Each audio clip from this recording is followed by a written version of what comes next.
Namo Buddhaya. Selamat malam keluarga Dhamma TV yang berbahagia. Kembali kita di program Cermin di malam hari ini. Dan malam hari ini kita akan membicarakan sesuatu yang luar biasa. Namun sebelumnya kita sapa dulu narasumber yang sudah bergabung di malam hari ini. Yang pertama adalah Romo Aloysius. Selamat malam untuk Romo Aloysius. Selamat malam, Rahayu. Kemudian berikutnya adalah Romo Yudo Asmoro. Sugeng Dalu Romo. Sugeng Dalu, Rahayu para pemirsa. Dan tentunya di studio 7 tidak ketinggalan ada Ibu Hani Sonyaruri. Sugeng Dalu Ibu Hani Sonyaruri. Rahayu. Nah, keluarga Dhamma TV, apa yang kita bicarakan? Karena ini bulan Agustus, kita akan mencoba untuk membicarakan tentang peradaban Nusantara yang diambil dari kata dasar yaitu adab. Nah, seperti apa? Kita akan mencoba untuk menelusuri dulu dari kemerdekaan kita sekarang. Kita menuju ke Ibu Hani Sonyaruri. Bagaimana Ibu Hani melihat kemerdekaan kita di tahun ini? Ya, saya juga mengucapkan selamat merayakan Hari Ulang Tahun Kemerdekaan Republik Indonesia yang ke-70. Semoga bangsa Indonesia semakin jaya dan semakin paham dan bangga pada kepribadian bangsa sendiri. Dan karena temanya juga tentang peradaban Nusantara, maka saya juga mengatakan juga bahwa kemerdekaan kita yang sudah 70 tahun ini tentu telah kita dapatkan dengan berbagai upaya dari para pendiri negara Republik Indonesia ini dengan berbagai cara, dengan berbagai perjuangan, dengan darah, dengan harta benda, dengan jiwa, semuanya bersatu padu di seluruh Nusantara ini untuk mewujudkan kemerdekaan bagi Republik kita yang satu ini. Jadi saya juga senang sekali nih ya, karena di studio 1 ada Romo Alu dan Romo Yudo, di mana beliau nanti juga akan bersama-sama dengan kita mengupas tentang kemerdekaan itu sendiri. Saya lempar juga ini ya, Vincent ya. Saya pengen bicara dengan Romo Alu ini. Romo Alu, bagaimana kemerdekaan yang sudah 70 tahun kita nikmati ini? Sekarang ini kalau plus-plusnya apa, kalau kurang-kurangnya apa dalam kita menikmati kemerdekaan ini, Romo? Terima kasih Bu Hani. Para pemirsa, kita senantiasa bersyukur kepada Tuhan Yang Maha Esa karena tahun ini kita telah memasuki peringatan kemerdekaan Negara Kesatuan Republik Indonesia yang ke-70. Peringatan ini mengingatkan bagaimana para pendahulu, para pejuang dulu merebut kembali nilai-nilai kemerdekaan itu dari penjajah setelah kita mengalami penjajahan yang cukup lama. Dan pada masa penjajahan itu nilai-nilai yang kita miliki yang telah diwariskan oleh para leluhur kita ya sudah banyak tidak terpelihara, sehingga kita ingin atau para pendiri ingin bahwa nilai-nilai itu harus kembali, dan nilai-nilai itu bisa kembali harus dengan merebut kembali kemerdekaan kita sebagaimana halnya dulu bangsa Nusantara telah memiliki kemerdekaan itu. Kalau menurut Anda, Vincent, Ya. bagaimana? Apa banyak kurangnya Republik kita zaman sekarang menurut Anda? Kalau saya lihat sendiri, Bu Hani, mungkin kalau dibandingkan dengan zaman saya masih SD dengan sekarang pun banyak pergeseran, Bu. Ya. Banyak apa nih? pengurangan. Kurang ya. Kurang. Dulu itu kalau 17-an tuh kan guyup, tanpa uang urunan gitu kan ya. Sekarang ini rasanya kok all about money, kayak rasanya Rata-rata gitu. diukur dengan uang, Bu. Jadi kalau misalkan nggak ikut hadir dalam acara selamatan gitu, udah yang penting saya sumbang uang, Bu. Itu yang Gitu paling ya. menjadi tantangan terbesar. Dan anak-anak muda sekarang sudah mulai melupakan beberapa permainan tradisional 17 Agustus. Apa itu? Lomba-lombanya sekarang kebanyakan ke media dan digital, Bu. Ambil contoh yang paling gampang, balap karung. Itu hanya ada di kampung pinggiran sekarang, Bu. Nah, yang ada kalau di tengah-tengah kota sekarang ya lebih banyak, mungkin maaf saya kasih tanda petik, yaitu fashion. Itu kan jor-joran pakaian dan sebagainya. Kemudian ada juga lomba kuliner tapi dengan salah satu produk. Tapi tidak mengangkat budaya kita. Misalkan Malang itu kan terkenal dengan sate dan bakso. Tempe atau mungkin mendol lah mungkin. Itu juga tidak pernah terangkat sampai sekarang, Bu. Mungkin seperti itu ya. Kamu juga ya berarti ya menyoroti dari ikon-ikon kota Malang yang banyak. Harusnya kuliner kita juga dinikmati. Tempe tahu kita ini luar biasa loh, Vincent. Dan ini ada satu berita gembira, Bu, bahwa apa itu? UNESCO dan UNICEF sudah mengakui tempe sebagai warisan budaya dari bangsa Indonesia, Bu. Jadi baru disahkan memang awal Agustus kemarin, Bu.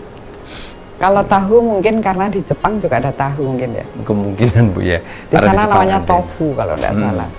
Tapi kita juga punya tahu, dan tahu kota Malang kelihatannya juga enak, luar biasa dengan rasa-rasa yang demikian taste, ada taste gitu khas di lidah kita gitu.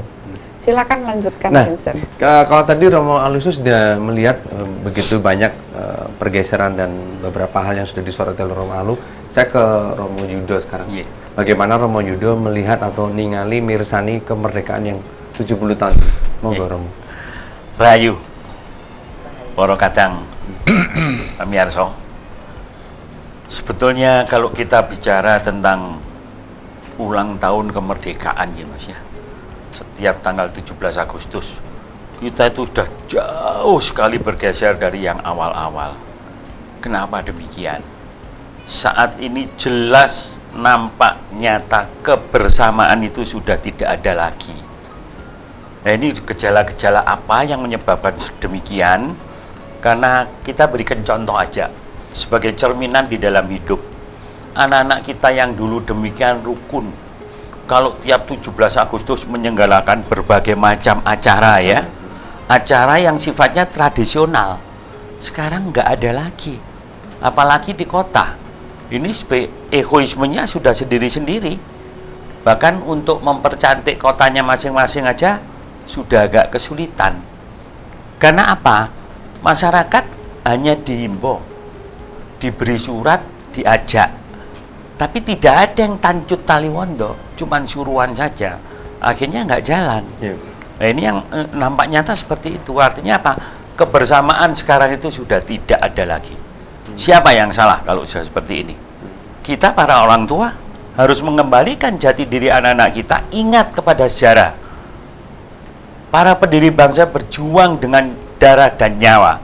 Kenapa kita sebagai hanya untuk mengisi kemerdekaan aja tidak bisa rukun? Bahkan contoh yang lain, partai-partai apa rukun tuh Mas? Ini mau pilkada serentak aja kesulitan kok. Ini salah satu contoh seperti itu. Makanya kita mohonkan di dalam acara cermin semacam ini, ya kita ajak generasi muda, generasi pengisi kemerdekaan ini, supaya memunculkan kembali rasa kebersamaan tanpa egoisme sama sekali. Ya, itu yang kita satukan. Kira-kira ngaten. Terima kasih untuk Romo Yudo. Jadi begitu banyak sekali keluarga Dhamma TV pergeseran-pergeseran yang salah satunya tadi nilai. Mungkin Romo Yudo saya juga sedikit mengkoreksi. Kalau zaman dulu kan Pak RT itu kan sering rawuh ya. Nah, sekarang kalau saya lihat beberapa Pak RT itu hanya mengandalkan kertas, Pak. Jadi menyuruh asistennya atau sekretarisnya, kemudian habis itu kita sebagai warga tidak tahu isiannya apa gitu, tiba-tiba ada undangan. Ya itulah salah satu contoh yang saya katakan tadi, kebersamaan nggak ada. Kalau dulu-dulu yang namanya RT itu datang, gitu loh, melayani ke warga, karena namanya aja rukun tetangga. Merukunkan tetangga itu hadir di hadapan warga-keluarga itu, nggak sekedar surat, mentang-mentang dia RT kayak pejabat yang penting aja jadinya. Merasa seperti itu. Lah ini harus kita kembalikan jati dirinya. Gotong royong sudah nggak ada lagi. Padahal inti daripada ideologi negara kita Pancasila hanya satu, gotong royong. Itulah Ekasila. Ini menjadi pertanyaan juga ini akhirnya Bu Hani ya, tentang gotong royong. Karena beberapa kali saya bertemu dengan Ibu Hani dengan beberapa narasumber, kita sering membahas kata-kata gotong royong ini, Bu, ya. Nah, kalau Romo Alu melihatnya gotong royong ini sebenarnya esensinya seperti apa ini? Mungkin Romo bisa cerita dari negeri Zaman dulu. beliau, dari negeri beliau sendiri. Jadi gotong royong itu kan kalau kita mau terjemahkan bisa kita artikan sebagai kebersamaan. Bersamaan. Jadi nilai-nilai kebersamaan itulah yang kita sekarang lihat dalam kondisi kita saat ini kelihatannya makin bergeser itu. Ya kan? Jadi orang sekarang menjadi pola berpikir individualistis daripada berpikir tentang kebersamaan, kolektivitas, ya kan? Lah gotong royong itu kan memang itu kan akar dari budaya bangsa kita yang dulu sudah dicapai pada zaman masa bangsa Nusantara dulu. Ya, Kemerdekaan sendiri apakah juga mengacu dari rasa gotong royong bersama untuk mewujudkan kemerdekaan waktu itu? Monggo, karena Romo Aloysius ini beliau adalah seorang dosen yang juga berada di bidangnya tentang kenegaraan ini. Monggo, Romo. kita tidak mungkin bisa meraih kemerdekaan dulu kalau pendiri bangsa ini atau pejuang-pejuang ini tidak memiliki rasa gotong royong itu. Justru kita berhasil merebut kemerdekaan, tokoh-tokoh dan pendiri-pendiri dan pejuang bangsa ini dulu, mereka dapat menyatukan diri dalam nilai kebersamaan, yaitu nilai gotong royong ini. Jadi gotong royong ini memang sudah menjadi akar budaya. Jadi Ya. sudah dikerjakan oleh leluhur-leluhur bangsa di Nusantara ini, tidak hanya Pulau Jawa, karena kita ini orang Jawa, taunya Jawa. Kalau menurut Romo di daerah NTT sana bagaimana, Romo? Jadi sebetulnya kan maknanya sama saja. Jadi seluruh wilayah Nusantara, lebih-lebih setelah Majapahit, setelah Sumpah Palapa Gajah Mada tahun 1331 itu kan sumpahnya dia ingin mempersatukan seluruh wilayah Nusantara. Dan bersama dengan itu kan kerajaan Majapahit berhasil menyebar sampai ke seluruh wilayah Nusantara. Jadi mungkin dapat kita dikatakan dari pulau-pulau yang ada di Nusantara atau di Indonesia saat ini itu dulu sudah banyak orang-orang Jawa itu masuk menyebar ke sana, menanamkan nilai-nilai itu. Sehingga barangkali peradaban di tiap tempat itu sedikit berbeda, tapi akhirnya peradaban Nusantara ini berhasil menyebar ke seluruh pelosok Nusantara. Sehingga itulah yang pejuang-pejuang, tokoh-tokoh pendiri bangsa ini ingin rebut kembali. Jadi nilai-nilai yang kita telah miliki dulu pada zaman Sriwijaya Majapahit itu kita harus rebut kembali untuk membangun negara kesatuan Republik Indonesia yang berbineka tunggal ika, lalu dengan landasan Pancasila dan Undang-Undang Dasar 1945. Iya. Waktu itu Vincent, Bung Karno itu berjuang sendirian karena waktu itu negara yang namanya Indonesia ini belum ada. Bagaimana sebuah negara yang namanya Indonesia yang 350 tahun loh dijajah oleh bangsa lain, dan itu kita tidak ada yang tahu Indonesia itu di mana dan apa Indonesia itu. Perjuangan para pendiri bangsa kita ini bahkan ini masih mendapat ujian sampai beberapa tahun begitu nggih, Romo Alu nggih. Kan negara luar negeri belum percaya pada Indonesia. Ya. Maksudnya setelah kita merdeka. Iya. Ya. Jadi memang kita dihadapkan tantangan. Jadi meskipun kita sudah menyatakan kemerdekaan, kita sudah kembali ke zaman Nusantara dulu, tapi dalam perjalanan kan masih ada pergolakan-pergolakan, sehingga terjadi agresi militer ke-1 dan ke-2, sampai baru kita mendapat pengakuan kedaulatan dari Belanda 29 Desember tahun 49. Jadi setelah merdeka, jadi antara tahun 45 sampai 49 kan masih ada pergolakan karena Belanda ingin kembali, sehingga masih ada perlawanan-perlawanan, lalu ada konferensi meja bundar, ada dan lain-lain, dan baru Belanda betul-betul secara tulus mengakui kedaulatan NKRI itu 29 Desember tahun 1949. Luar biasa nih keterangan dari Romo Alu. Mungkin sedikit membuka pencerahan untuk kita semua. Nah, keluarga Dhamma TV, seperti apa kemerdekaan kita dan apa kaitannya dengan tema kita pada hari ini? Pastikan Anda masih di program Cermin di Dhamma TV, selalu damai di hati. Keluarga Dhamma TV yang berbahagia, semoga Anda masih bersama kami menikmati suasana kemerdekaan juga. Nah, kita masih kembali ke Romo Alu. Kita membincangkan tentang peradaban Nusantara ini. Dari tahun 49 tadi, seperti apa cerita Indonesia pada waktu itu, Romo Alu?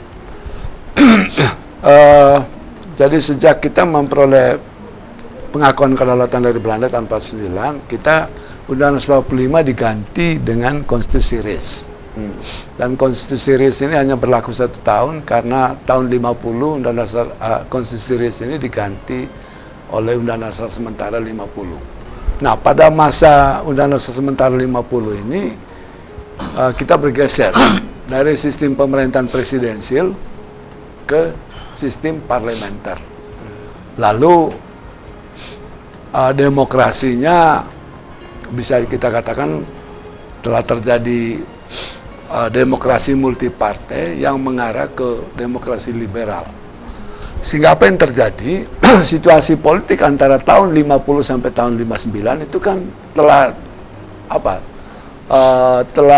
berkali-kali penggantian kabinet, lalu situasi bangsa dan negara menjadi tidak kondusif.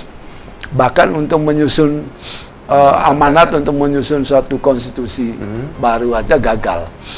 Nah, lalu puncaknya akhirnya tahun 59, tanggal 5 Juli tahun 59, Presiden Soekarno mengeluarkan dekret 5 Juli agar kembali ke Undang-Undang 45 dan kita tidak lagi menjadi negara federal tapi kembali ke negara kesatuan. Jadi di bawah Undang-Undang Sementara 50 itu kita menjadi negara federal.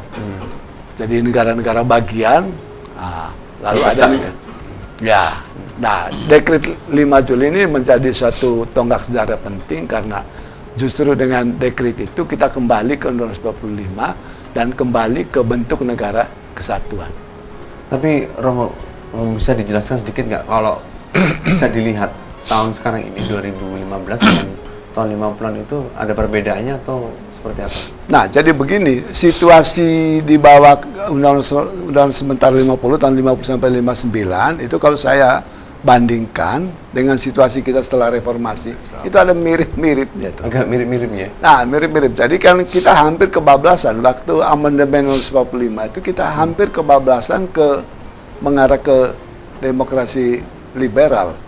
Coba di salah satu pasal dari amandemen Undang-Undang 45 di mana keputusan diambil dengan musyawarah mufakat itu diganti dengan pemungutan suara. Voting. Nah, ini kan berarti sebetulnya pasal yang mengatur soal pengambilan keputusan di amandemen 45 itu sebetulnya roh sila keempat Pancasila itu sudah dicabut itu.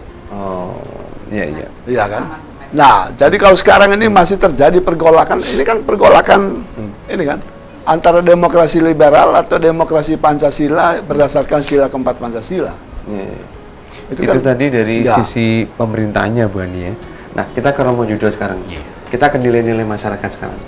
Nah, pada zaman dulu ketika para pahlawan berjuang dan sebagainya, kita tahu bahwa Agustusan diisi dengan begitu banyak acara.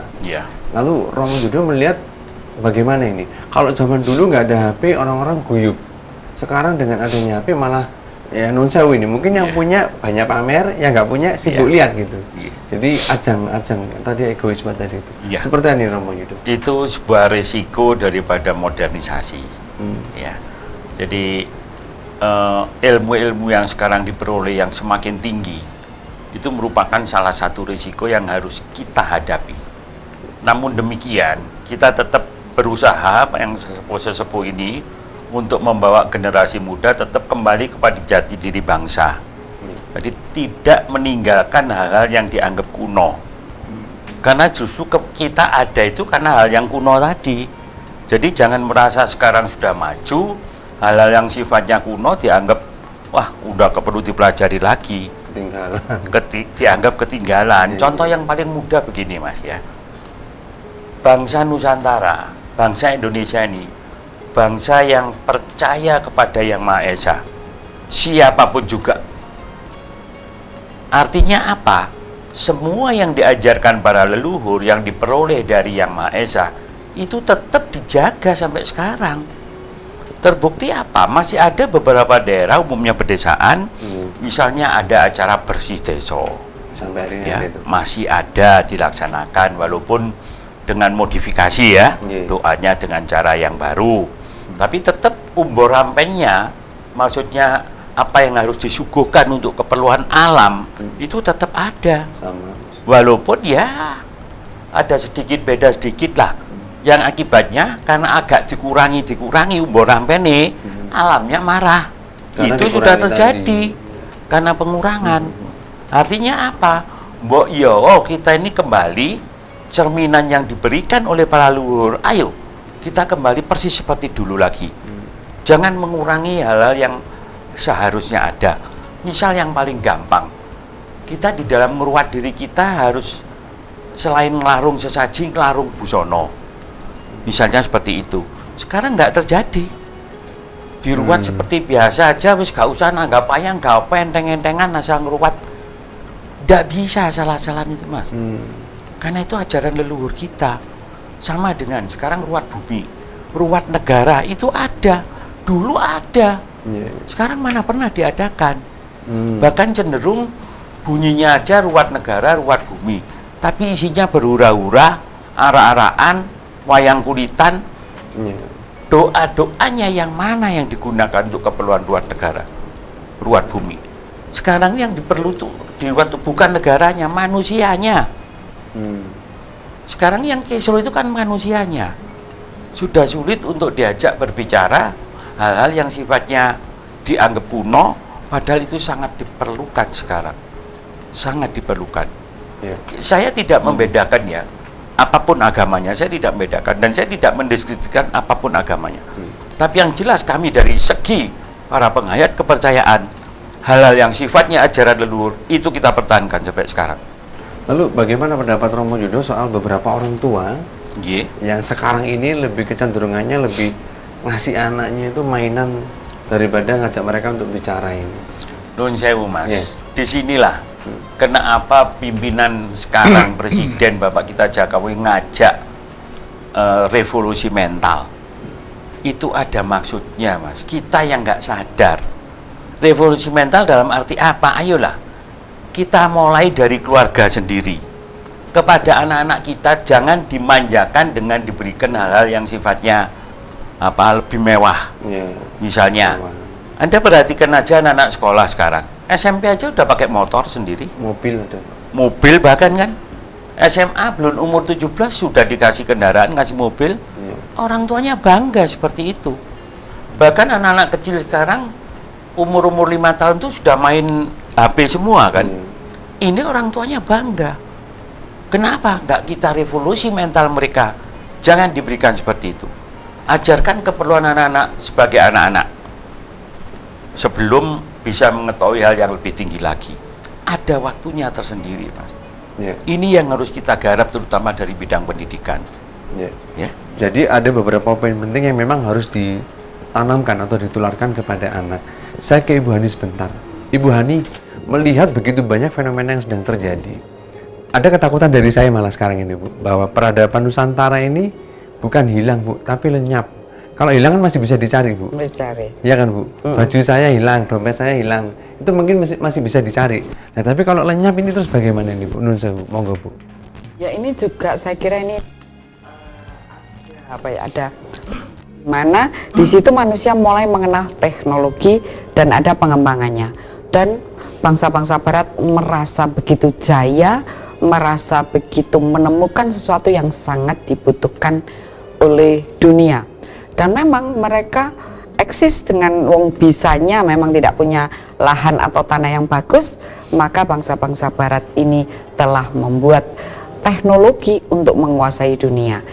Rembesan dari teknologi ini akhirnya jatuh juga ke negeri wilayah timur negeri kita ini, di mana saat ini kita juga jadinya ikut terbawa oleh arus teknologi. Nah, seperti apa bahaya dari arus teknologi modern itu? Keluarga Dhamma TV, pastikan Anda masih di program Cermin di Dhamma TV, selalu damai di hati. Keluarga Dhamma TV, semoga Anda selalu memiliki kedamaian dan selamat bergabung kembali di program Cermin. Malam hari ini Peradaban Nusantara, kita saat ini ada di sesi ketiga membahas tentang kuatnya arus atau pengaruh dari teknologi. Ibu Ani, monggo kami persilakan untuk melanjutkan pembicaraan tadi, Bu. Iya, jadi karena arus teknologi modern zaman iptek kali ini ya, di mana-mana semuanya serba gadget. Tetapi sebenarnya bagi para budayawan, juga bagi para penerus bangsa ini, sekalipun kita terbawa oleh suasana arus iptek ini, kita tetap berada di koridor melestarikan budaya atau peradaban Nusantara sendiri.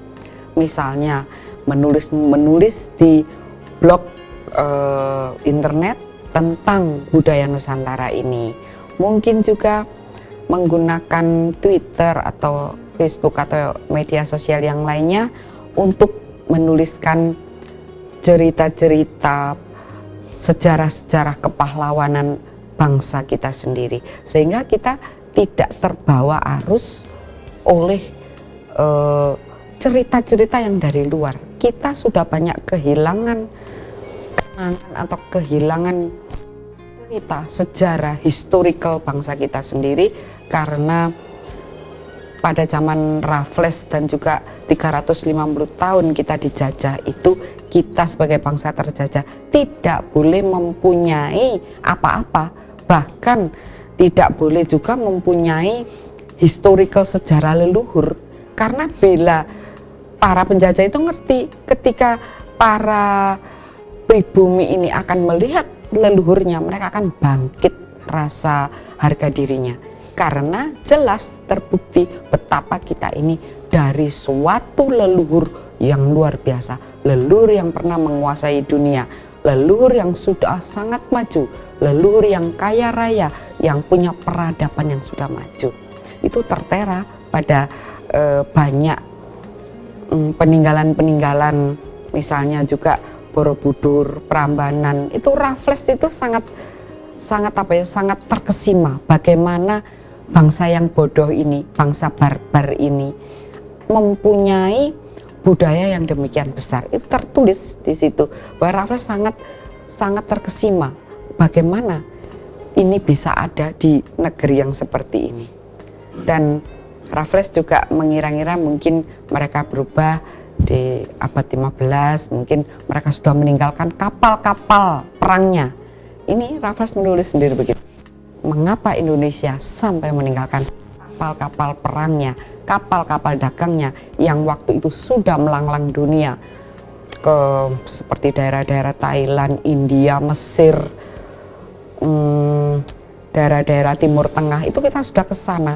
Dituliskan oleh Raffles membawa kayu-kayu berat dan beras untuk ditukar dengan apa? Bukan uang.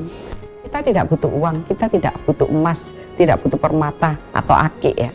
Tapi kita ini sudah punya beras, sudah punya permata, sudah punya kayu-kayu yang berat. Apa yang kita butuhkan? Di situ ditulis provisi eksotik oleh Raffles. Artinya adalah bahwa ditukar dengan cenderamata yang eksotik, yang menarik. Kalau misalnya Thailand, daerah situ Kamboja ya namanya, itu memberikan souvenir dari gading gajah. Kita punya gajah, jadi mereka agak sungkan.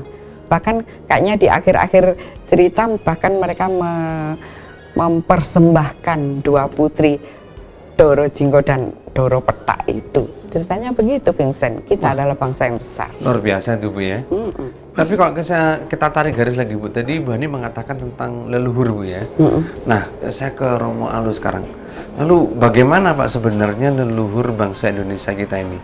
Yang kalau saya lihat banyak sekali anak bangsa ini kehilangan data, kehilangan catatan. Mungkin hanya beberapa orang yang tahu. Seperti apa Pak sebenarnya proses kehilangan data kita ini Pak? Ya, jadi kalau kita telusuri dari buku-buku sejarah, khususnya dari ensiklopedia, sejarah dan peradaban Nusantara ini itu bisa kita tarik mulai dari 1 juta tahun sebelum Masehi. 1 juta tahun sebelum Masehi.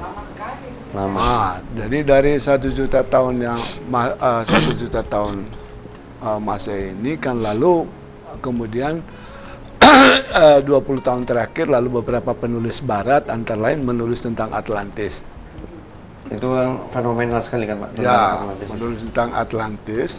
Nah, tapi 1 juta tahun yang lalu itu sebetulnya para ilmuwan itu sebetulnya menghubungkan dengan fosil-fosil yang ditemukan. Jadi Pithecanthropus erectus Jawa, lalu sampai terakhir kan Homo sapiens, Homo florensis, 13.000 tahun yang ya, Homo erectus, lalu Homo florensis 13.000 tahun yang lalu.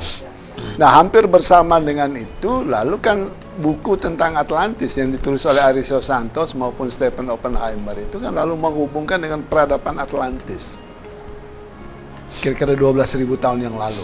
Sebelum 12.000 tahun yang lalu. Karena Atlantis ini, benua Atlantis ini konon tenggelam 12.000 tahun yang lalu akibat meletusnya Krakatau. Ya kan? Yang menyebabkan air laut naik karena zaman itu waktu zaman es, air laut naik, sebagian dari daratan benua Atlantis tenggelam. Sehingga kepulauan-kepulauan Nusantara ini adalah sisa-sisa dari benua Atlantis. Jadi konon dulu Sumatera, Jawa, Kalimantan dan pulau-pulau lain ini dulu sambung itu. Menjadi satu memang ya. Dan dari satu, bahkan ada yang menduga mungkin sampai Australia itu. Tetapi karena begitu dasarnya tsunami Krakatau 12.000 tahun yang lalu, itu Arisio Santos menggambarkan tsunami itu diperkirakan 100 kali tsunami Aceh. 100 kali. 100 Kalau tsunami satu kali Aceh. tsunami-nya aja sudah seperti itu ya. Ya, jadi sehingga apa yang kita bisa bayangkan itu jadi suatu benua begitu tenggelam gitu ya. Tenggelam. Nah, yang menarik Stephen Oppenheimer justru menghubungkan cerita di kitab suci tentang Nabi Nuh. Yang ada air bah, lalu dia tertolong dengan perahunya itu. Stephen Oppenheimer memperkirakan bahwa peristiwa Nabi Nuh itu ya kira-kira peristiwa 12.000 tahun yang lalu itu. Jadi tidak menutup kemungkinan Nabi Nuh itu orang Nusantara gitu. Karena ada penelitian tentang dari kapal-kapal Nabi Nuh itu diteliti ternyata memang dari kayu jati Jawa Timur sama tekstur kapalnya Nabi Nuh itu. Ya. Jadi ya siapa yang tahu ya bahwa ternyata mungkin juga Nabi Nuh mungkin juga orang Jawa mungkin begitu ya. Kemungkinan besar Bu ya. Nah, lalu kan dalam sejarah setelah periode-periode itu kan dalam buku sejarah kita mulai mengikuti bahwa mulai berdatangan bangsa-bangsa dari Asia Selatan masuk ke Nusantara kan. Masuk ke Pulau Nusantara. Itu kira-kira 4.000 mulai 4.000 tahun yang lalu. 4.000 tahun yang lalu itu mulai berdatangan bangsa-bangsa dari Asia Selatan yang lalu membaur menyatu dengan bangsa kita, lalu mungkin terjadi perkawinan campuran, sehingga kalau kita mau mempertanyakan diri kita siapakah kita ini, jadi kita ini sebelumnya sudah mengalami perkawinan campuran banyak dengan segala macam suku bangsa gitu ya, atau dengan bangsa-bangsa lain. Nah, lalu kemudian disusul masuknya agama Hindu 800 sebelum Masehi. Setelah yang agama pertama kali di Indonesia ya, masuk, tapi agama Hindu hanya agama Hindu, lalu kemudian disusul agama Buddha abad 5 Masehi. Nah, cuma penyebaran agama Hindu dan agama Buddha itu lebih banyak di Jawa, Sumatera, Bali dan Kalimantan. Sehingga apa yang kita lihat dari sejarah-sejarah bahwa kerajaan-kerajaan Hindu dan Buddha yang begitu maju abad ke-5 sampai 15 itu hanya terjadi di Sumatera, Jawa, Bali, dan Kalimantan. Termasuk kerajaan Kutai di Kalimantan Timur itu. Nah, setelah itu kan lahir beberapa kerajaan. Ada kerajaan tertua di Jawa Barat itu kerajaan Salakanegara abad kedua. Abad kedua. Nah, Nah, itu. biasanya di buku sejarah katanya diperkirakan di bawah kaki Gunung Pangrango, Pangrango. Gimana itu? Jawa Barat. Jawa Barat. Tetapi di buku sejarah waktu kita SD kan dikatakan kerajaan tertua itu kerajaan Kutai. Kerajaan Kutai itu abad keempat. Ya. Setelah ditelusuri, ternyata raja-raja Kutai itu adalah turunan dari kerajaan Salakanegara dari Jawa Barat. Ya, kita tahan dulu di Kerajaan Kutai. Sepertinya menarik ya, ada banyak juga pertanyaan pasti dari keluarga Dhamma TV. Lalu juga akan ada pertanyaan seperti apa titipan dari leluhur kita. Tetap dicermin di Dhamma TV, selalu damai di hati. Keluarga Dhamma TV, semoga kedamaian masih bersama Anda di malam hari ini.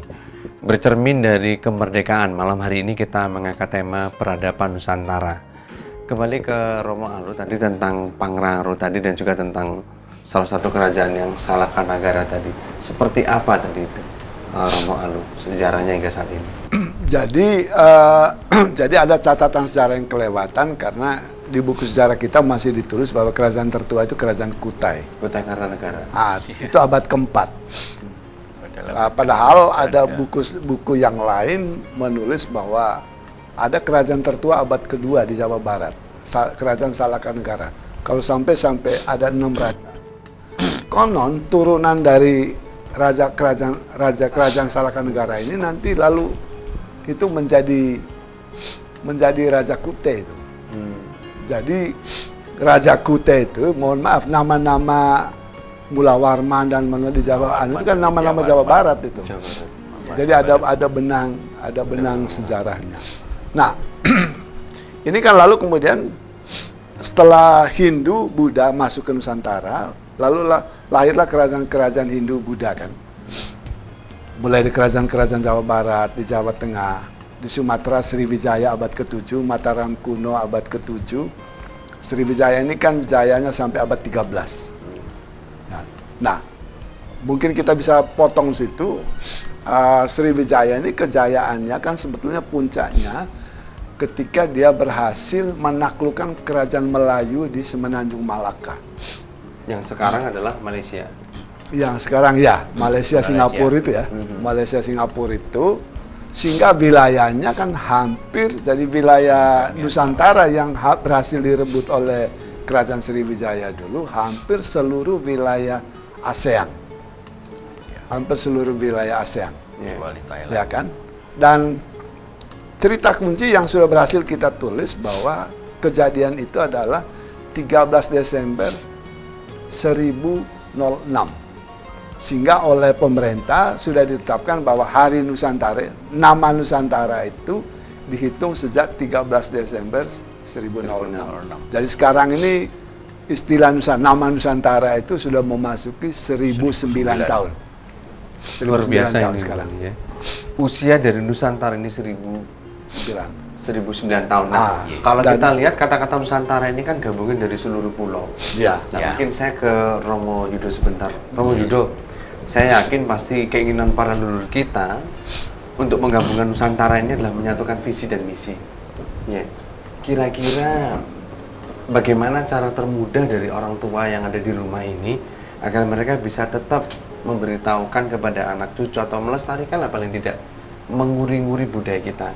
Yang paling gampang sekarang ini Romo Yudo adalah bagaimana cara agar orang tua itu tetap mau paling tidak jenangaban kayak gitu tuh. Karena itu sudah mulai lupa orang. Iya, matur nuwun nggih, rahayu.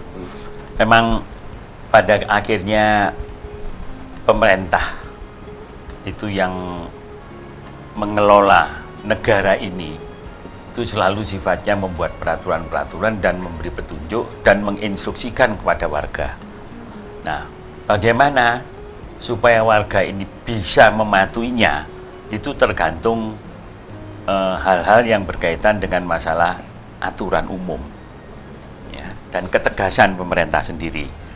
Sekarang sebagai contoh, kalau pemerintahnya aja punya peraturan tapi tidak memberi contoh melaksanakan peraturan, bagaimana warga mau?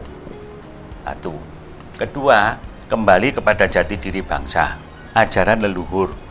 Orang-orang tua sekarang tidak pernah lagi memperoleh petunjuk-petunjuk yang berkaitan dengan ajaran-ajaran leluhur. Contoh ini jelas gamblang dari media TV. Anda perhatikan, apakah media TV sekarang banyak cerita tentang masalah leluhur?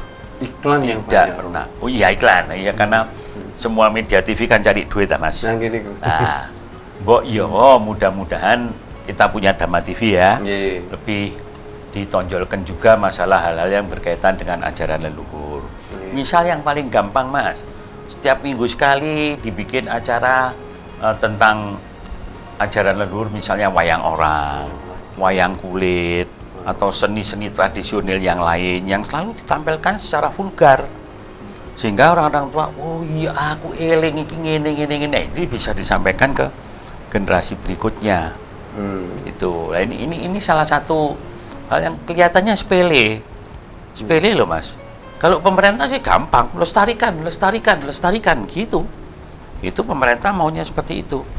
Sampai sekarang untuk menunjuk direktur jenderal kebudayaan aja masih bolak-balik digoleki sapa sing cocok. Iya. Belum ketemu. Undang-undang tentang kebudayaan sampai sekarang juga belum selesai. Nah, gimana kita mau ngomong budaya wong aturannya nggak jelas? Mungkin kalau jelas kita bisa ngambil beberapa harta karun kita juga. Nah, Pak, ya. paling tidak para budayawan sendiri punya acuan gitu loh. Kita harusnya bagaimana melaksanakan. Punya Dan pegangan. pemerintah itu berada di antara kita untuk melestarikannya. Ya. Jadi tidak hanya slogan kosong gitu, Mas. Mudah-mudahan ini teman-teman pemerintahan menyimak dan mau mengangkat kembali tentang sejarah dan juga budaya. Saya ke Ibu Hani.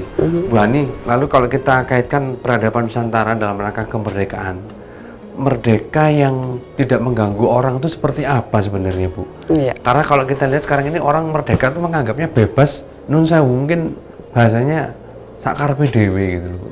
Pripun? Betul.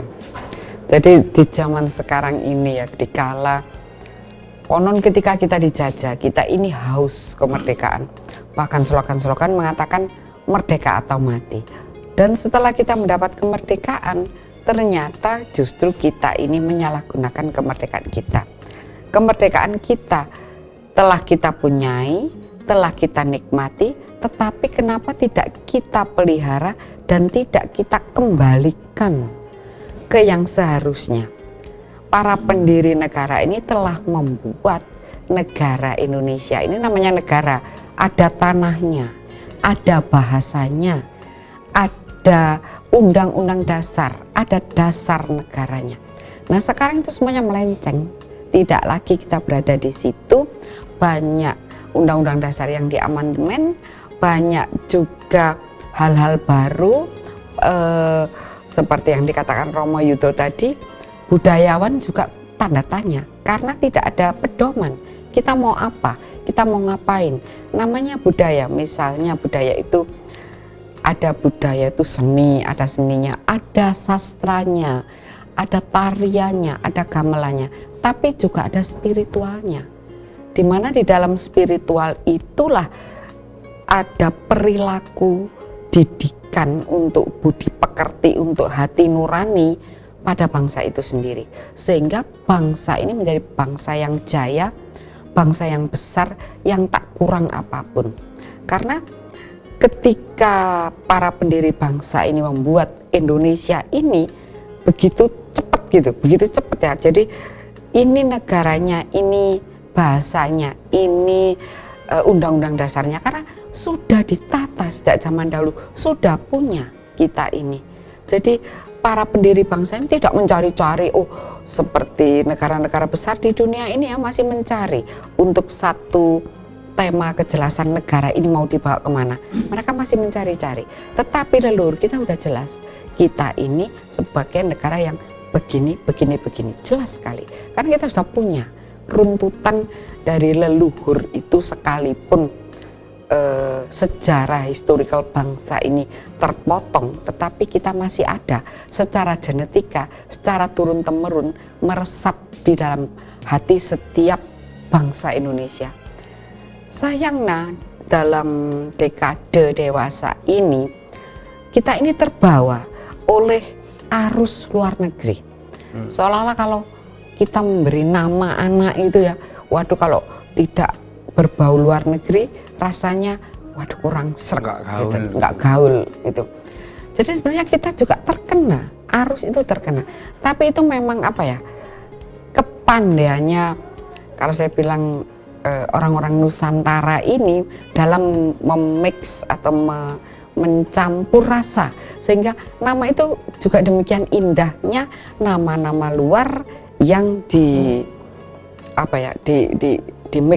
mix lagi, dicampur lagi dengan rasa-rasa Nusantara, sehingga terjadilah nama-nama yang indah juga di bumi negara kita ini. Itu salah satu kepandaian yang tidak didapati pada bangsa lain.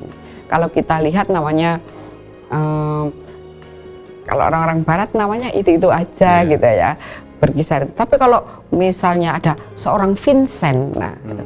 Vincent itu bisa orangnya hitam, orang Jawa dengan begini-begini, itu luar biasa. Kita ini bisa kita mengatur gitu ya supaya indah gitu.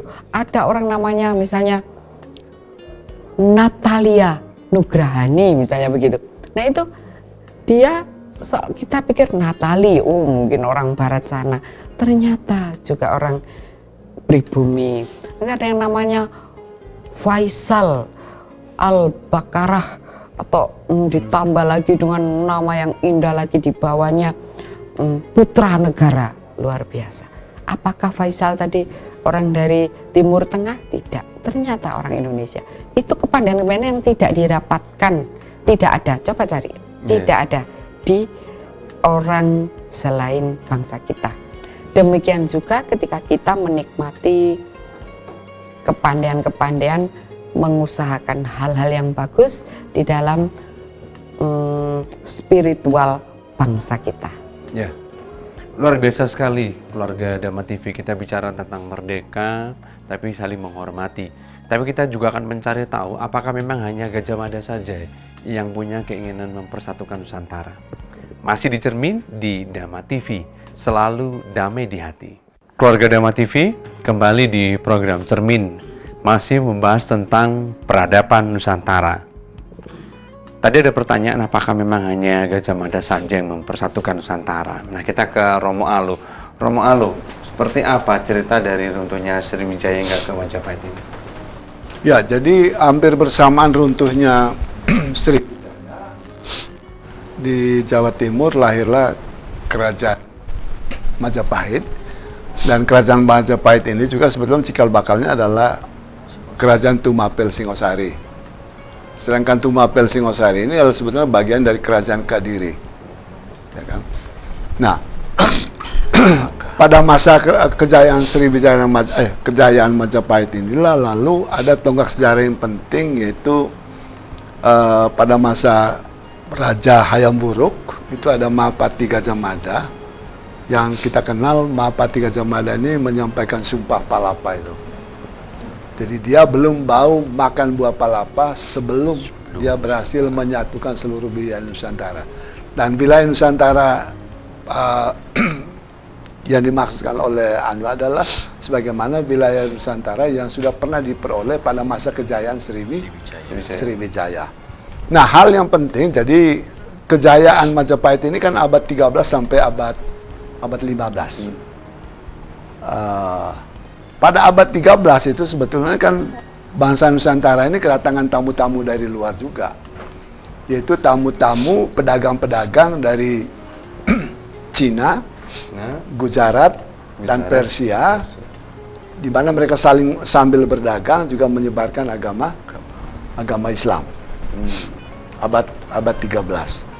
Nah, jadi bersamaan jayanya kerajaan Majapahit, datanglah tamu-tamu yang berdagang ini sambil mengembangkan ajaran agama Islam, sehingga runtuhnya Majapahit itu kan kita ketahui bahwa lahir kerajaan Islam pertama yaitu kerajaan Demak, di mana rajanya adalah putra Dan Batam. putra dari Prabu Brawijaya V dari Putri Cempah yang dibesarkan di Palembang. Oh. Nama aslinya adalah Jimbun. Kan itu kan ibunya kan Cina itu. Iya. Ibunya Cina. Itu dari istri dari salah satu anak dari salah satu istrinya Prabu Brawijaya V. Dari Majapahit runtuh lalu lahir kerajaan Demak dan di mana rajanya adalah putra dari Prabu Brawijaya V dari Putri Cempah. Jimbun yang dalam buku sejarah ditulis sebagai Raden Fatah. Ya. Kalau orang Arab bilang Raden Fatah, kita mengatakan Raden Patah. Raden Patah. Dan Nah. dari situ akhirnya Nah, dari situlah lahir kerajaan-kerajaan Islam abad 16 sampai abad 18. Kerajaan-kerajaan Islam lahir dan bersama lahirnya kerajaan-kerajaan Islam datanglah bangsa-bangsa barat juga berdagang, yaitu melalui bangsa Portugis dan bangsa Belanda. Jadi yang masuk dulu sebenarnya Portugis akhir abad 16 ya. Tahun 1500 sekian itu. Lalu menyusul Belanda, lalu Belanda berhasil mendirikan Serikat Dagang 1602 VOC. Jadi fase kekuasaan Belanda di Indonesia itu sebenarnya ada 3 fase. Fase pertama 1602 sampai tahun 1800 itu adalah fase jayanya Serikat Dagang Belanda VOC. Balik ke ini Romo, zaman antara ketika Wangsa pertama kan Salakanegara ya. Salakanegara Abad itu kedua, abad ya. kedua, kemudian pada abad keempat adalah Kutai Kartanegara. Ya. Di abad 5 dan 6 itu ada Ratu Sima. Ya, ya. Ratu Sima itu di abad ke-7 ada mungkin kosong ya. 8 sampai 11 itu Sailendra, tidak ada catatan. Jadi 67 itu tidak ada Ratu Sima saja. Ya. 8 sampai 11 itu Wangsa Sailendra yang mendirikan Borobudur, Ya, ya. dan di Sriwijaya itu sudah. kemudian Itu pada Mataram kuno itu. Mataram Sailendra kuno, ini ya. Mataram kuno, Ya. dan kemudian ada raja-raja tadi Sriwijaya dan mulai Majapahit di abad 12. Ya. Iya. Erlangga dulu. Erlangga. Erlangga, jadi- monggo Romo Yudo dari Ya, Erlangga. monggo. Ya. Kita mohon pencerahan. Terus dari sejarah yang Bu Ani sebutkan tadi, sampai pada akhirnya pada abad 11, 12 itu lahirlah di Kerajaan Kediri yang namanya Prabu Erlangga, yang melahirkan juga Joyoboyo. Dan setelah itu embryonya muncul Tumapel, Singosari, Kerajaan Singosari yang raja pertamanya Kenangrok waktu itu. Dan setelah itu baru muncul Mojopahit. Setelah Kertanegara. Setelah Erlangga Kartanegara. dulu nggih. Kertanegara. Nggih, Erlangga dulu, Nggih, Joyoboyo. Kediri. Nggih, Nggih, Kediri. Kediri, ajeng Kenarok, Singosari, Singosari lajeng lajeng Mojopahit. Majapahit. Nggih.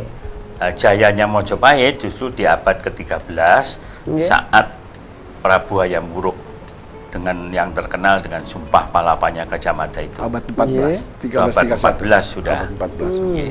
Maka untuk menyatukan Nusantara, Nusantara yang mana? Yang pada saat itu sudah pernah disatukan oleh Sriwijaya. Itu. Tapi Nah, tidak tanglet Romo.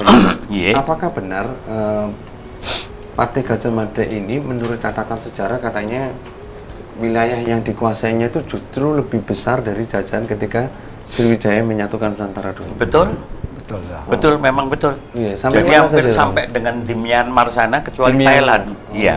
Tapi terbukti saya pernah jalan-jalan ke daerah Thailand sana, ternyata di sana juga banyak orang-orang yang merasa turunan dari Jawa. Iya, mereka berbahasa Kalau Jawa. punya hajatan Nggih. itu juga pakai acara-acara Jawa, pakai lumbur-lumbur, pakai janur segala itu. Iya. Penjual katanya kok. Iya, kok bisa kamu pakai ini?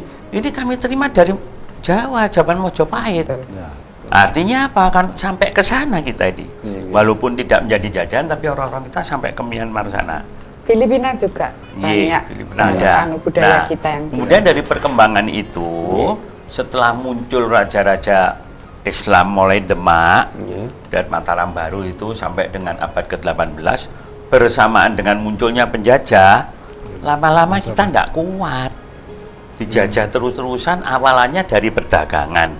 Lama-lama seluruh bangsa ini yang diinjak-injak sampai terjadi pembunuhan terus-menerus bangsa kita ini. Nilai-nilai luhur kita hilang. Hilang. Mulai abad berapa itu? Itu mulai setelah Setelah Majapahit. setelah Demak, mulai Demak. Demak terus muncul perdagangan dari Portugis, kemudian VOC itu. Mulai itu terus menerus, makanya disebutkan sampai 350 tahun, Mas. Sejak 16 itu sampai 19 kan. Itu. Nah, kemudian kata tidak kuatnya penjajahan yang terus menerus, timbul pemberontakan-pemberontakan kecil. Dari raja-raja ini, bukan rajanya yang berontak loh, rakyatnya. Rakyatnya. Akhirnya meledak betul tahun 1655 itu Sultan Agung. Sudah tidak kuat, ini harus betul-betul penjajah dihilangkan sampai nyerbu ke Batavia. Padahal posisi Sultan Agung di Jawa Tengah. Gitu. Sampai untuk bisa melawan penjajah ini harus menggabungkan, merukunkan orang Jawa. Siapa itu? Yang beragama dan yang kepercayaan. Dan menggabungkan peringatan satu Suro dan satu Muharram. Nah, menjadikan satu Suro, satu Muharram itu menjadi Dijadikan satu hari. kesatuan. Itu ternyata panjang ya Bu Hani ya sejarahnya. Panjang Iya, itu itu. sudah Ini banyak anak muda yang nggak tahu Sultan malah. Agung, gitu loh. ini zaman Sultan Agung, Mas. Iya. Tujuannya untuk menyatukan. Hanya mungkin waktu itu ya beliau barangkali lupa lah ya, Iya. bahwa peredaran penanggalan Saka Nusantara ini Iya. melalui peredaran matahari. Sementara kalau penanggalannya Arab. Timur Tengah. hijrah Arab Timur Tengah itu bulan, Mas. Jadi tidak ketemu kita. Hanya karena kebetulan orang-orang Jawa di Nusantara nih banyak penanggalannya, banyak Mas penanggalannya ya. Iya. Karena masing-masing suku itu punya penanggalan Saka sendiri. Iya. Itu ya sudahlah, kita rayakan bareng-bareng waktu satu Suro itu aja, waktu Suroan gitu. Satu Muharram Karena digabung dengan dianggap satu awalannya. Suro. Dan itu Padahal luar itu- biasa, tidak ada di Nggak ada. di Dan negara belahan lain. dunia Lalu mana- melahirkan kalender Aboge. Iya, melahirkan yang seperti itu. Tahun Nah, ini yang Aboge. Sewu, Iya. itu Dari misinya hanya zamannya satu, Sultan Agung. untuk merukunkan.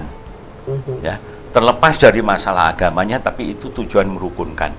Padahal sama-sama besar, yang beragama Muslim waktu itu dan yang kepercayaan sama-sama gede. Pada saat Kanjeng yang Sultan Agung pada saat itu, karena beliau sangat sakit hati menghadapi gaya-gaya Belanda yang menjajah betul-betul banyak rakyat karena terpuruk, bahkan banyak yang meninggal gara-gara Belanda. Beliau dengan sengaja memberontak. Nah, untuk bisa memberontak lebih kuat, digabunglah ke para warga yang kepercayaan waktu itu masih namanya kerohanian, kebatinan, kejawen. Ini disatukan, digabungkan dengan warga yang beragama Islam waktu itu. Maka dimunculkanlah satu Suro, penanggalan Suro, Satu Sopo. Suro, satu Muharram digabung. Satu Muharram sama Suro itu didekatkan supaya untuk merukunkan mereka supaya bekerja sama untuk melawan Belanda. Hanya mungkin pada saat itu ya ada kekeliruan sedikit Iya, Romo Yudo. penanggalannya itu Ya. masalah Bu. Karena Iya. kalau kita ngomong Saka Nusantara Iya. itu penanggalannya melalui perputaran matahari. Dan kalau penanggalan yang lain hijrah itu menggunakan yang Timur Tengah itu menggunakan bulan. Jadi tidak ketemu sebetulnya. Tapi Sebenarnya nggak cocok ketemu. gitu Tidak ya. ketemu. Tapi Iya. luar biasa angel. Iya. Kemudian muncul Pon Kliwon Wage Iya. itu juga. Iya lah.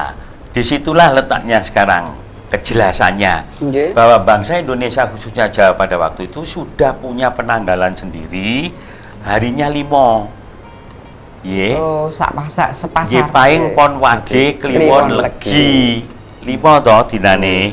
Iya. Itu Hari- sepasar. hari ke-6 Lah masuk kalau juga. kita Paling menuju ke selapan itu 36 dino. Iya toh? Iya. Makanya Satu bulan. penanggalannya 1 bulan itu 36 dino, Mas. Iya. Setahun 10 bulan. Itu penanggalan Saka Nusantara seperti itu. Jawa waktu itu loh ya. Ternyata pernah kita diskusikan masalah penanggalan Nusantara Iya. ini. Setiap suku bangsa di negara ini punya penanggalan, Mas. Itu. Iya. Iya. Ye. Ini yang luar biasa ini ya. Luar Jadi biasa dari sekali. penanggalan aja Bani, ini ternyata setiap suku punya sendiri. Kita jadi Ya kan? ngerti. Nah, peradaban Nusantara ternyata banyak yang mulai lupa, dan bisa saya garis bawahi di sini banyak yang berusaha melupakan malahan. Keluarga Dhamma TV tetaplah bergabung bersama kami di program Cermin Selalu Damai di Hati. Keluarga Dhamma TV, program Cermin di malam hari ini luar biasa ya, membicarakan tentang peradaban Nusantara. Betapa luas, luhur, dan juga mulianya peradaban kita di zaman dahulu. Kita kembali ke Romo Yudo. Romo, tentang penanggalan tadi sudah begitu banyak ya. Soal suku juga bagaimana nih Romo? Penanggalan tadi Mas ya. Iya. Kita memiliki lebih kurang 350 suku 350. induknya. Kemudian terjadi pernikahan-pernikahan silang yang paling gampang saja Jawa Timur. Terjadi pernikahan antara Jawa dengan Madura. Daerah Pasuruan sampai Jember. Itu di sana disebut pendalungan namanya. Karena itu suku tersendiri. Ya. Nah, kalau ini dihitung semua bisa sampai mencapai 500 suku. Seperti di daerahnya Romalu, ini Manggarai. Ya. Manggarai ketemu orang Ende, ini menikah, ini bisa jadi suku sendiri.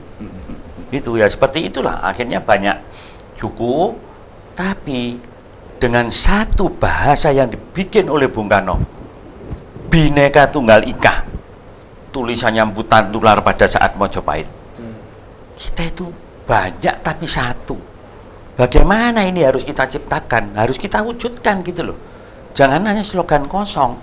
Biarlah kita bermacam-macam. Bahkan agama pun kan bermacam-macam. Termasuk di antara agama apa ada kepercayaan kepada Tuhan. Bermacam-macam itu pun. 500 suku lebih kurang semua percaya kepada Yang Maha Esa. Inilah inti pembicaraan kita nanti yang dijadikan cermin keunggulan bangsa Indonesia. Itu ada dua. Saya rasa Romalu juga setuju ini. Yang pertama apa? Bangsa Indonesia satu, percaya kepada Yang Maha Esa. Berarti memiliki rasa ketuhanan. Baik dia beragama atau dia kepercayaan kepada Tuhan.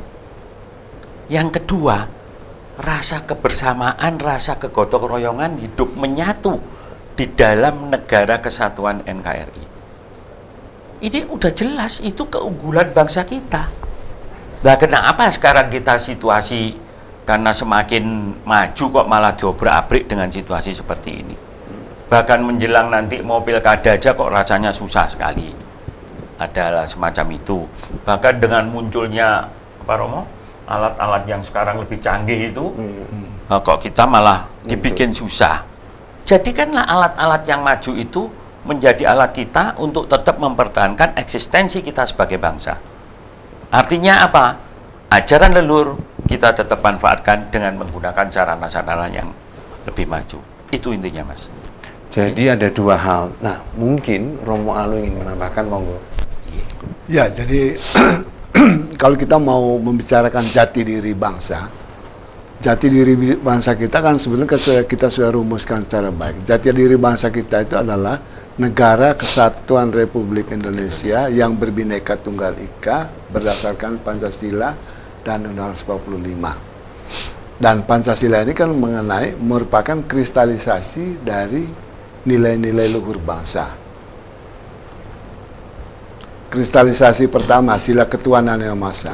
Ketuhanan Maha Esa yang dianut oleh Negara Kesatuan Republik Indonesia, bahwa Indonesia bukan negara agama, bukan negara sekuler, bukan negara ateis, tetapi negara berdasarkan ketuhanan yang Maha Esa, yaitu ketuhanan menurut macam-macam agama dan kepercayaan. Kristalisasi kedua soal kemanusiaan, adil dan beradab. Intinya adalah bahwa bangsa ini sejak zaman dulu, mulai dari leluhur kita itu sangat menghormati persamaan hak dan menghormati perbedaan.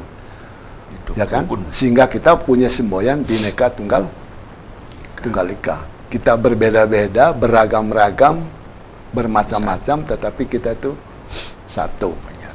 Nah, hal ini kan dikuatkan dalam ini Sumpah Pemuda 28 Oktober 1928 bahwa satu bangsa Indonesia, satu tanah air Indonesia, satu bahasa persatuan adalah bahasa Indonesia. Nah, persatuan kita adalah persatuan wilayah Nusantara yang sekarang menjadi Negara Kesatuan Republik Indonesia. Nah, yang barangkali agak sempat lepas dari amandemen kita adalah sila keempat. Yaitu kerakyatan yang dipimpin oleh hikmat kebijaksanaan dalam permusyawaratan perwakilan. Jadi kita itu sebetulnya tidak di amandemen itu dalam mengambil keputusan itu tidak lagi melalui musyawarah mufakat, tapi melalui voting, pemungutan suara. Untungnya DPR MPR kita dalam mengambil keputusan, beberapa keputusan itu sekarang masih menerapkan musyawarah mufakat. Kalau musyawarah mufakatnya tidak tercapai baru voting. Sebetulnya kan itu tapi yang sebenarnya saya sudah ada ya amandemennya itu dituliskan voting begitu sudah. Langsung di voting. Sudah. Langsung di voting. Jadi Pemilihan. sebetulnya kan harus melalui musyawarah mufakat Musyawarah dulu, sesuai dengan sila keempat kan. Berarti kita sudah Ini agak bergeser. Sila keempat kita ini amandemen kita. Jadi makanya kan banyak dorongan agar ada amandemen kelima itu antara lain kan ini mengoreksi ini. Kita ingat kemarin sebelum pemilihan presiden 2014 kan ada tarik menarik masalah itu kan. Anggota DPR-nya tiba-tiba ada yang mulai nyadar, oh kita ini kok keluar dari sila keempat Pancasila. Nah, lalu kan, tadi di awal kan Bu Ani menyinggung bahwa banyak negara yang justru apa ya, banyak meniru dari nilai-nilai Pancasila kita. Iya. Lebih-lebih nilai-nilai sila pertama, sila kedua dan sila kelima. Kalau sila ketiga dan sila keempat, itu kan kekhususan kita, ciri khas kita kan, NKRI kan. Sila ketiga itu kan intinya NKRI, sila keempat itu kan kita ini menganut, karena semangat gotong royong tadi itu menganut demokrasi perwakilan melalui musyawarah dan mufakat. Dan ini kan nilai yang sebetulnya mungkin hampir tidak dimiliki oleh bangsa-bangsa lain. Dan sayang, kekhususan keistimewaan kita dalam demokrasi ini kalau sampai lepas ini lalu kita tiba-tiba membelot ke demokrasi liberal kan sayang itu. Sangat disayangkan ya. Jadi kan berarti kan Kita menurun. kita menurun. Ya. Iya, tidak lagi. Nah, lalu mulia. tadi disinggung soal keunggulan bangsa kita atau leluhur kita dulu. Leluhur kita dulu sebetulnya telah mewariskan nilai-nilai yang sangat luar biasa. Sehingga bangsa-bangsa lain kan menganggap kok banyak orang Indonesia ini sakti itu kenapa? Iya. Dianggap sakti itu tidak ada. Ada yang berpikiran begitu sampai hari ini. Padahal ada. Nah, kesaktian dari para leluhur kita dulu itu kuncinya dua. Mereka dulu dekat dengan Tuhan. Iya. Kedua bersahabat dengan alam. Betul. Bersahabat dengan alam itu dari manusia boleh menguasai alam, tapi harus dengan cara-cara yang bersahabat. Nah, apa yang kita lihat sekarang? Kerusakan alam sekarang kan manusia serakah menguasai alam, tapi sudah tidak bersahabat lagi dengan alam. Betul. Jangankan alam yang kelihatan, lebih-lebih dengan alam yang tidak kelihatan itu dianggap manusia. Itu dianggap setan semua. Jadi roh-roh leluhurnya juga dianggap setan semua. Luar biasa tadi sumbelan dari Romo Alu dan juga Romo Yudo. Ibu Ani monggo ini terkait dengan peradaban Nusantara ini, Bu. Oke. Keluarga Dharma TV sebagai penutup, maka saya juga mengucapkan selamat Hari Kemerdekaan yang ke-70 dan menyoroti dari semua para narasumber tadi itu, maka di sini kenapa bangsa kita ini menjadi demikian banyak yang sakti-sakti, tetapi ada yang bilang itu hanya lip service atau tidak ada kenyataannya. Konon katanya dari Romo Alu telah mengatakan bahwa bangsa kita ini banyak yang sakti-sakti. Kalau kita kembali kepada cerita dari Romo Yudo tadi, Daha dan Kediri itu telah dipisahkan oleh Empu Barada yang terbang memakai kendi, membawa kendi untuk membatasi satu negara dan lainnya, dibuatlah sungai. Itu betul, negara kita ini banyak leluhur yang sakti. Betulkah? Betul itu. Karena ketika mereka berkata, saya percaya kepada Tuhan, itu betul-betul diresapi dan takut melakukan hal-hal yang jahat, yang tidak sesuai dengan larangan Tuhan. Ketika zaman dahulu itu leluhur kita banyak yang animisme, dinamisme, Hindu, Buddha, Islam atau Katolik sekalipun. Itu semua itu berada di bawah ketuhanan yang Maha Esa. Jadi sekali lagi, keluarga Dhamma TV, kalau Anda berperilaku seperti leluhur kita waktu itu, kita berbudi pekerti luhur, memakai Buddha, memakai Buddhyo, berbudi luhur. Nah, disitulah maka kita tetap berada dalam koridor bangsa yang besar, berbudi pekerti luhur. Terima kasih, selamat Hari Kemerdekaan Republik Indonesia yang ke-70. Rahayu. Baik, keluarga Dhamma TV, terima kasih untuk kebersamaan Anda. Terima kasih untuk para narasumber, Romo Alusius, Romo Yudo, dan juga Ibu Hani. Pastikan Anda akan bergabung bersama dengan kami di program Cermin di sesi berikutnya. Sampai jumpa di program Cermin, sampai jumpa lagi di Dhamma TV, selalu damai di hati.